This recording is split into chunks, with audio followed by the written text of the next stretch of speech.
बिस्मिल्लाहिर्रहमानिर्रहीम। फ़ैज़ान वॉइस के मोअज़्ज़ज़ दोस्तों, अस्सलामु अलैकुम। पैदाइशी तौर पर इंसान ना तो फरिश्ता है और ना ही शैतान, लेकिन अपने अमाल की बदौलत फरिश्ते से बेहतर भी हो सकता है और शैतान से बदतर भी। हम इतना ज़ोर अपने आप को दुरुस्त करने में नहीं लगाते जितना ज़ोर दूसरों को अपने से ज़्यादा गलत साबित करने में लगा देते हैं।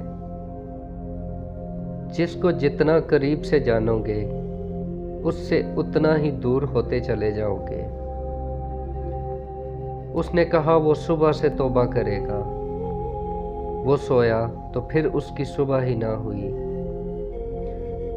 ये जो कहते हैं कि एहसास करते हैं, खुदा की कसम बकवास करते हैं।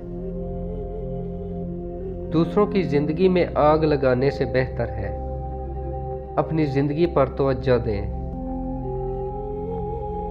अगर तुम चाहते हो कि तुम्हारा नाम बाकी रहे तो अपने बच्चों को अच्छे अखलाक सिखाओ। कोई बड़ा काम सिर्फ वो शख्स करता है जो अपने आप को छोटा काम करने पर राज़ी कर ले।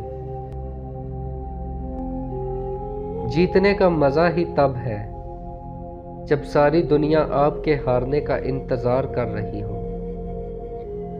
कौन है हमारे बराबर साहिब, हमारी हंसी भी दुश्मनों पे दाग है। भीड़ में खड़ा होना पसंद नहीं मुझे, भीड़ जिसके लिए खड़ी हो वो बनना है मुझे। दिखा दूंगा किसी रोज़ ज़माने के खुदाओं को, बादशाहों की मुखालफत का मैं बचपन से आदी हूँ। लोगों का तो वक़्त आता है, अपना तो ज़माना आएगा। दम आवाज़ में नहीं अल्फाज में होना चाहिए।